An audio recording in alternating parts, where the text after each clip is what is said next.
Calgary real estate market has seen some crazy ride over the last number of years. We've seen prices go up, we've seen prices now coming down.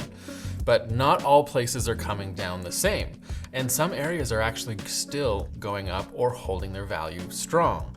So I want to uncover what areas, what kind of trends are we seeing as much as we can, because we've got over 200 neighborhoods in our city. And so I'm clearly not going to be able to give you a full list of everything, but I want to help you understand a little bit about what the market's doing. So just the other day, I and probably all the agents in the city got an email from a single agent. And it says, even though you've never shown this property, because I haven't, our listing at this address has been reduced and the price is now X dollars. Like, it doesn't matter where, it doesn't matter anything, that's not the point. And we're also offering a $5,000 bonus commission to the buyer's realtor. Contact us if you're interested. Clearly, there is something going on in our city. Some homes are selling and some are not. Because if you look at the actual, out of all the neighborhoods, 209 neighborhoods in Calgary. So the data that we're pulling is we are looking at, by the end of August of this year, 3 months back, and 24 and 23 same time frames, okay? So that's the time frame that we've pulled. Just, it's easier to pull this, and I know it's like delayed, but regardless, you're gonna get an idea of kind of what's happening. And out of all the neighborhoods, 209 neighborhoods that we pulled the data for, 101 of them increased in value from 24 to 25, and 108 decreased in value. So 51%, 52% essentially, of all the neighborhoods in Calgary decreased in value. Now that could be 0.05%, it could also be 25%. All over the place. Same with the increase, okay? But the median change for all of these 209 neighborhoods was only 0.5% down compared to last year. Now that's just median values. We don't have benchmark, we're not using average, we're just gonna use median for everything in here, okay? So basically half of our city has decreased, where half of our city has stayed the same and increased. So there is still some demand for certain products, or certain things are holding their value better than others. So let's uncover this, because there's something kind of big going on here. So let's start with detached homes. So detached homes, if we look at that same type of thing, of the total number of neighborhoods that had detached home sales in them, there was 193, where 76% increase and 117 decrease. So 67% of the 193 neighborhoods that had detached home sales that we could pull from actually decreased from 24 to 25. And the median change was down 2.2%. Okay, so they're showing us something here. Now here's the information in each zone. So you can see, let me look at the chart because it's the same thing. Orange is down, green is up. So the only place that had an equal number was in the west, where half of the neighborhoods went up in value or stayed the same, or actually it's all up, it's all plus 0. And then half of them went down in value. Where in the east, there was 0 neighborhoods that went up in value, and all of them decreased that had detached home sales. And everything else kind of had a mix. So what's very interesting is there are some neighborhoods that have seen some crazy drops and some that have seen crazy increases. So let's get into that. So let's start off with Mahogany. Now, Mahogany, over the last 3 years, you can see that in 2023, for that 3-month period, the median price was $732. And then it jumped up to $806,000 in 2024, and now it's down to $770. So if you bought back in 23, technically, you are still holding your value, but from last year alone, it has dropped about 4.6%. And the median year built was in 2020. So something to kind of keep in your back pocket, the median year built. So Mahogany is a fantastic neighborhood. I mean, we've talked a lot about it on our channel. It is a great place to raise a family, great location, great properties, and has a great lake. Down in the southeast part of Calgary is where we see a lot of our lake communities. We don't see them all around the rest of the city. So what happens if you have where there's like newer neighborhood like Mahogany compared to more established neighborhoods, maybe something like Sundance, right? So another lake neighborhood. So if you were to buy in Mahogany, where there's newer homes, how would you have fared year over year compared to something like Sundance? Well, Sundance in 23, we saw $665 as the sale price, the median. 24, we saw $723. And then we saw it go down to $720,000. So we only saw a 0.5% drop year over year. That's completely different. Now, what was their median year built? Fantastic year, 1989. A completely different type of market. And it did not drop nearly as much as Mahogany did. Now here's what's pretty crazy, is if we go to another neighborhood in the southeast that's kind of in between these years, look what we found here, Chaparral. So Chaparral was 687 in 23, 738 in 24, and 761 in 25. It actually went up 3% compared to Mahogany's down nearly 5%. So what was the year built in here? Well, the median of the sales was 2004.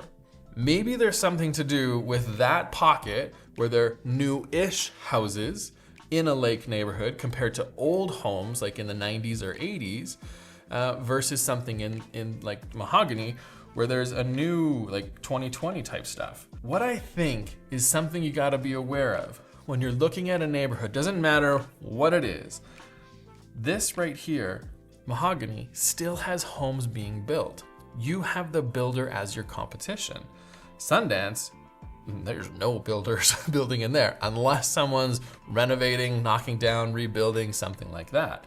Chaparral, same thing. You don't have, like, these are 2004. Like, they're not old enough to knock down and renovate. Even the 80s, 90s are not technically old enough. Like, they're still great homes. You can just renovate them, but they're completely different style. So take with this what you may, but this is something that I found that was very interesting with detached homes down in the south. Now, if we look up in the north, let's see if that pattern kind of continues. And actually, I should mention, these red lines here, I didn't bring this up, but these red lines are the days on market, collective days on market. So you can see in Mahogany, we went from 25 collective days on market to 29 up to probably that's like 39. The number just disappears there. And here was 23, 12 and a half to 19 and a half. So when we're going through these charts, I might not bring them up all the time, but that's what those are. And collective days on market, what that means is if a home was on the market, got taken off and put back on because someone's trying to game the days on market numbers, it will keep that category going. It'll keep calculating the total days. So I like to use the total, the collective days on market versus just days on market stat.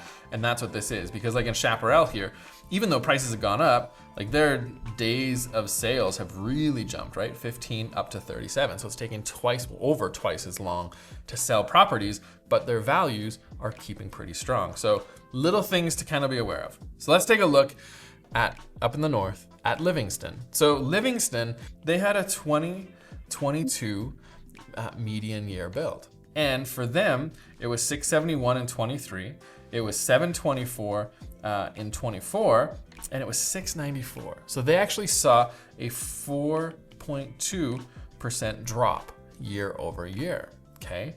So another neighborhood that is up in the north that kind of is not necessarily like in the 80s, but something that's still decently newer, which is Nolan Hill. And they had a 2015 number. So look at this.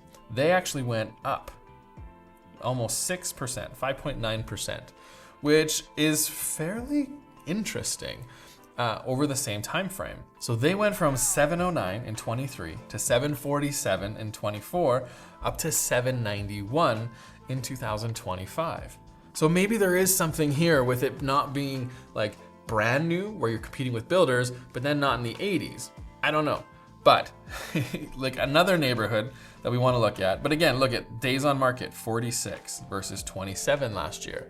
So no matter what, things are just taking longer to sell. Long gone are the days when you put something on the market and it was gone within the weekend. It just doesn't happen anymore. And if it does, that buyer just might have been waiting for something and they just bought it. Like, you kind of have to work the system. An agent on our team actually just sold one of his own properties, and it took him, I think, 45 days. And he's like, we had 43 days in a row of showings. Like, that's a lot of work. It is a very different market to sell your property. And it wasn't like he was selling anything horrible or small or weird. It's just a very different market. So be aware when you're walking into what this market is offering, kind of the process and the plans. And I hope your agent that you're working with is telling you this, because that's what's happening. Now, another neighborhood to look at is Citadel. So Citadel is also up in the northwest part of Calgary, very close to both of these neighborhoods. But it had a 2001 median year. So very, very different. But they actually dropped 5.3%. Now, again, I'm literally handpicking or just randomly picking neighborhoods that are close to each other just to kind of say, because not all rules are working. So just because this is similar to the year of Chaparral, and we saw a 3% increase for Chaparral, doesn't mean we're just automatically going to see prices go up somewhere else with the same years. So all this to say is the market in different neighborhoods is completely different. Some neighborhoods you saw 3% up, some you saw 5% down, right? And some you saw some major drops. So let's look at those. For detached homes, these are some of the neighborhoods that you have seen some of the largest drops. So Skyview Ranch, that is spelled correctly. I don't know what's wrong with my iPad. Skyview Ranch, they saw 11% drop year over year. And they also had the median year built was 2015. So they went from 675 down to 599 and went from 29 days on market up to 42. Another one was Shawnee Slopes. So Shawnee Slopes is another one of these areas that was very established back in the day, but recently it's had a lot more new properties being redeveloped because they kind of took away the golf course and put brand new homes on it. So it actually saw 925 down to 740. They saw a 20% drop.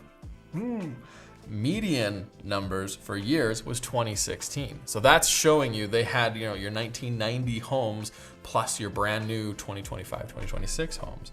But they saw a 20% drop for detached homes only, right? Another one was West Hillhurst. I love West Hillhurst. It is an amazing area, but they saw a 17% drop from 1.18 million down to 978,000. And they had a 2015 year built in there. So again, these are like redeveloped properties, infills, attached. Actually, these are all detached properties, I should say. And so a lot of this actually is land value.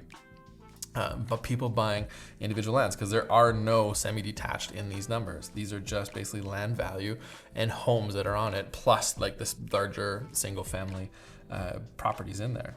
Another one is Marlborough Park. Marlborough Park, completely different thing. 1977 was the year built. There's like some established neighborhood right there. But they ended up seeing a 12% drop. And the last one was Parkland. Parkland went from $1,050,000 essentially down to $891. That was a 14% drop. And their number in here was 1975. What you're seeing in Parkland is a lot of homes that are like renovated. It's right beside Lake Bonavista, so it has a really good location. But again, you're just seeing these prices. Now, it could simply be, without diving into every single neighborhood and all the sales that happen in all of them, it could be that the lower price properties are now selling and the higher ones are not. And that is adjusting this median price down. That could easily be the case. Where there's just more of those lower price properties versus the higher. So it doesn't mean if you saw, like, what is this, over $115,000, let's say, drop. It's more than that actually. doesn't mean your property lost $130,000 or whatever the number is. That's not the point. What it's showing is that things are shifting. People are buying different products and things are changing. And so that is what we have for detached homes. Now, what are the semi-detached properties doing? Okay, so for semi-detached properties, out of the whole city, there was 112 neighborhoods that had sales that we were able to kind of bring into here. And the median change in price was only down 1.3%. So we had 55% of the properties decreased in value, or the neighborhoods I should say, and 45 or 46% increased in value. So if you compare it to detached, where we saw 60% and 39%, and the whole city with everything was 51 and 48. When you're looking at the semi-detached properties, they're kind of faring really well. So when you look at semi-detached properties across the whole city, you can see, there's the numbers there. You can pause it if you like.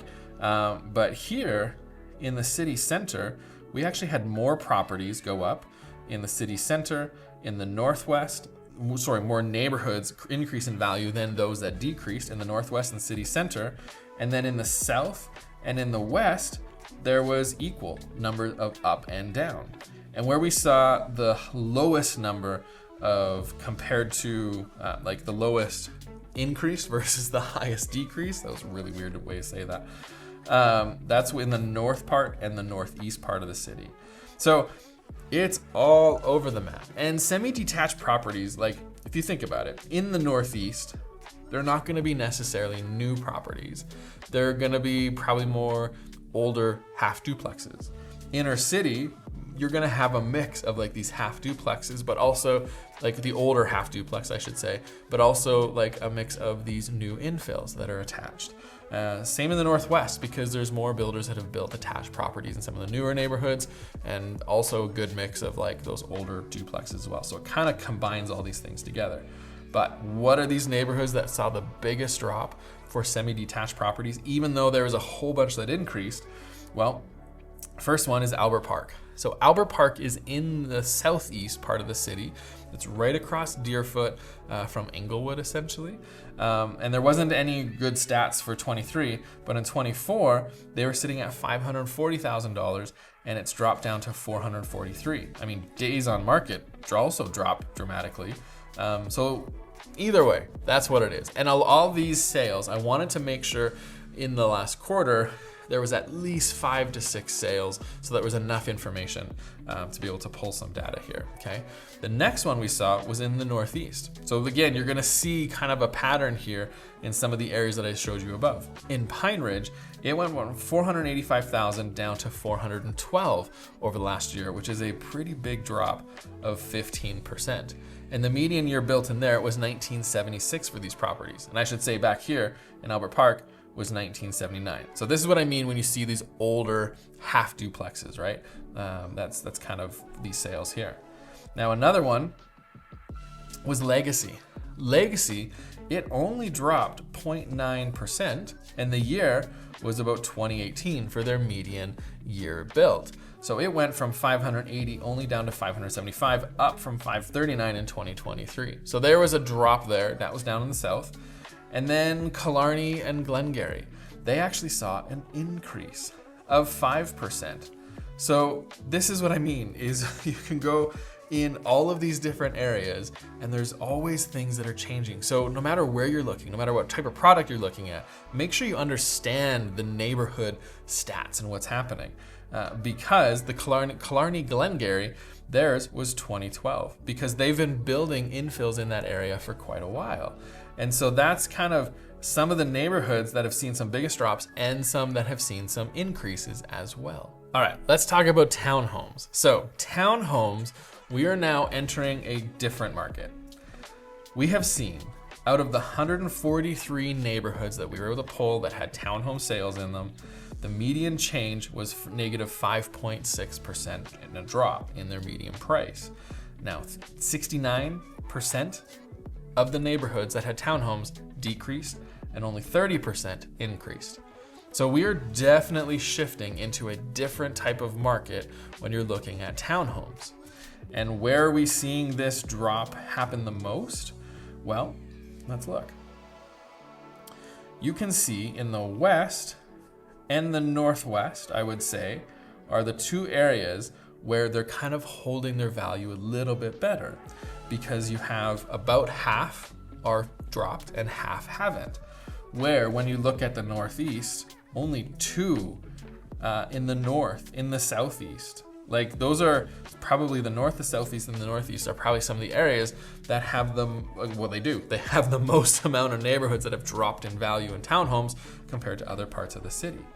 So let's look at a handful of areas where we saw some of the biggest drops. And we're gonna start with Woodlands. Woodlands is a beautiful neighborhood, really close to Fish Creek Park, down in the southwest, and it saw a staggering 37% drop. They went from 415 last year down to 260. Now, again, I don't think that these properties that someone all of a sudden bought at 400,000 and now they can't sell it for 150,000 less. Like, I just don't think that's true. I think what's happening is some of the higher price stuff isn't on the market or hasn't sold, and some of the lower priced is selling a lot quicker. All that to say, prices have dropped. Now, if I took the exact same townhome and complex and compared it year over year, would you see a 37% drop? Probably not. Probably not. And I just want to make sure you understand that. Their year built was 1978. So this is really something, but when you look at the numbers, this is where you can see some shocking information. Just like 37% down. Well, if you bought in there, don't worry.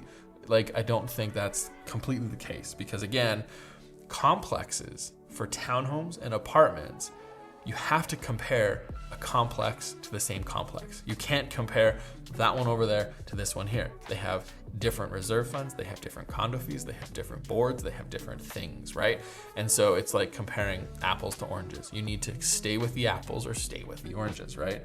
Now, Dover is another area that we saw. This is in the southeast, and it's down 21%, from 355 down to 280. So some of these areas, like here, the days on market went from 13 up to 33. And for the median year built, we're looking at 2012. So those are a couple areas that definitely saw some big drops. Beltline is another one. Now Beltline has a lot of apartments, but for their townhome segment, they actually saw a negative 21%, from 431 down to 342. Same thing as what I said before. I don't truly believe there's been this $100,000 crash comparing Beltline townhome year over year. There's things that are happening in the market, because you go from 25 days on market up to 60 days on market. So things are just really slowing down. And the stuff that is selling is probably the lower priced products in the price ranges that are there, which then shows that there is a bigger gap than there actually is. Because in the Beltline, their median year built was 2008. So what are some of the neighborhoods that have seen some increases? The two neighborhoods that saw the biggest median increases year over year, the first one is Abbeydale, where we actually saw it go from 355 up to 412, where it went up 16%. And they actually had a 1980 median year built. So again, it could be because some higher price stuff actually sold, or there was some product coming on the market. Maybe some new infills or new townhomes that came up, or renovated stuff, or whatever it is. I didn't dive into the individual properties. Another one is Inglewood. And Inglewood actually went up 24% year over year, from 472 to 584. So in the same breath, we have a 2004 median year built neighborhood and a 1980, and they both saw increases. So there is definitely something there, because you also see areas that are dropping 30% in year over year numbers. And the market is all over the place. The real estate market in Calgary is just really shifting and changing. And if you're not prepared as a seller to understand what's happening, it's kind of a hard place. As a buyer, you're going, is everything on sale? Now, should you buy everything? No. No, you shouldn't. Just because a neighborhood has dropped a lot in value, it doesn't mean that that's like the right place to go purchase. So finally, let's talk about apartments. Apartments they're hurting way more, because out of the 119 neighborhoods that had the data, we saw a 7.3% median price change, and 76% of all the neighborhoods that had apartments decreased in value in our city. Now, some might hate on me because I'm like hating on apartments. I'm not hating on apartments. I'm just telling you what's actually happening in our market. We've had people who wanted to work with us, but then I do a video and I'm like, apartments aren't doing the best in our city. And they're like, how dare you say that? That doesn't help me in selling my property. Well, this is the market. This is the data. If you don't understand what's happening, you have to. Maybe it's not the right time to sell. Hold it. Maybe you should stay or turn it into a rental or something else. But power is having knowledge, and this is the information. And so if you look at the apartments, look at this. I mean, where you're seeing the largest decrease in the neighborhoods is in the city center. I mean, just because there's more apartments in that area than any other places, but even in the south, like all the areas, there was only 29 neighborhoods that increased in value compared to 90 that went down. But the median change was 7.3% less. So where are we seeing some of the biggest drops? Again, it's not just saying you lost X dollars because you own in this neighborhood. You have to look at complex to complex. You have to compare your complex to your complex and this one to that one. This is looking at everything. So it's not accurate, but it's gonna tell a picture. So the first one is Citadel, where we saw a 262 sale price, median sale price in 23, up to 318, down to 261. And Citadel is in the Northwest. I think we already talked about it up for detached homes, it might have been. But for the apartments, they had a 2001 median year build. And their apartments saw an 18% drop from the same time in 2024. Now, another neighborhood that we've seen a drop of 18% from 274 down to 225 is in Kingsland. Now in Kingsland, the median year built was 1959. Very different than Citadel. Kingsland is closer to Chinook Center, right down in the middle of the city there. And so they went from like 15 days on market, looks like probably high 50s. Like I'm gonna guess 58 or something like that here. Like that is a massive change, massive slowdown. Same with Citadel. You go from 23 days to 68 days. Like that's a really big difference, okay? Another one that we saw big decreases is Boness, where we saw a 19% drop from 262 down to 211.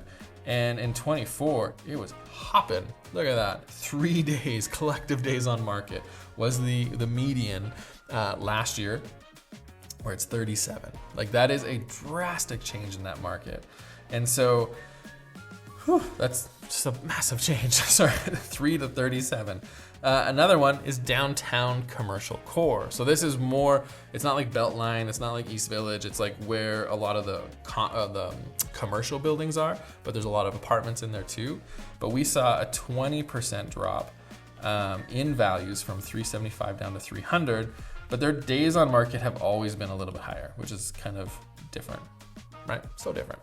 Another one is Red Carpet. So Red Carpet's in the Northeast. And Red Carpet is actually a neighborhood that only has apartments and I think some modular homes as well. But for them, they saw a 33%. So they're basically on 17th Ave when you head out past Forest Lawn, out towards the city, I believe. So 280 down to 187. And it went up to probably, let's call it 48 or so days on market from 21 last year. And another neighborhood is Rideau Park. Rideau Park is a stunning inner city neighborhood just south of the city, and it literally has multi-million-dollar properties in it that are along the river. But there's also a handful of complexes that are old apartments. And they ended up seeing, and again, I don't believe you are seeing a 43% drop in value for everyone that's owned in there. You didn't have a 585 that's now 332. It's just more of the lesser inventory, like the lower priced inventory is selling, or that's what's on the market compared. But I'm sure there is a drop year over year, because like even the days on market went down. Like this is one of the few, I think if the only, in the situation where the days on market went down. So without diving in, I truly believe that's what's happening. Now, what are a handful of areas that actually went up in value? Sorry, Rideau Park, I think it was 1955 is the average there for the years. Now, the areas that saw the biggest increase is University District. So what's kind of happened here is, again, you have builders. A lot of builders in University District because there's nothing built there before. And so as product has come on the market, because their year built up on the market, like resale market MLS, is 2024. We saw it go from 381 to 542. Days on market went from 39 up to probably like 59 or so. So they actually saw a 42% increase in University District for apartments. However, again, I think there's more higher end, because there is some $8-9 million condos in that area, and they would have taken possession a couple of years ago and now they've sold. For some reason they needed to sell them, whatever it was. And I think what's happened is it's just setting the actual median price in that neighborhood for the resale market, and we are finding what that is, because it's not that they just gained all that value. Now, could the same condo have dropped in value? Possibly, but we didn't pull it that way. So another one is Lake Bonavista. Lake Bonavista had, the year here was 1977. There's not a lot of apartments in Lake Bonavista outside of a whole bunch that are kind of like right along McLeod Trail, where there's that whole complex, commercial complex there. There's a bunch of condos in there. I think there's a few others on the other side, but there's really not that many. And so it's interesting to see it went from 285 up to 42 or 402, where the days went 16 to 42. So it's just interesting to see this, but it says here, when you look at these numbers, they went up 41%. Now, third one, final one, Cliff Bungalow. This is, it says here, it went up 45%, from 218 up to 318, with the days on market at 61 down to 28. And these are 1969. So there's a lot of information here, and not all of it is crazy accurate. A lot of it is just looking at what the market is showing us. Because when you look at detached homes compared to semis, compared to townhomes, compared to apartments, you have such a different story that's being told. The market is confusing, and it really depends on what you're purchasing, where you're purchasing, the price point you're purchasing in, because when you see in our market reports, when we're breaking down the price ranges, you can now see and maybe understand a little bit more that the individual neighborhoods are really going up or really going down. They're all over the place. So to say that the market is just gonna drop like crazy, not necessarily is going to be true, because there are some areas that are really holding their values way more and way better than others. And if you want to, for your specific situation, understand where you should purchase to possibly hold your value in the future better than others, well, we need to know what you want, what you need, where you want to live, your price range. I can't do that in a video for you. So let my team help you figure that out. Reach out to us in the comments. Let's connect, but I hope you find this helpful. And if you like this info, you're gonna like this video too, so we'll see you up there.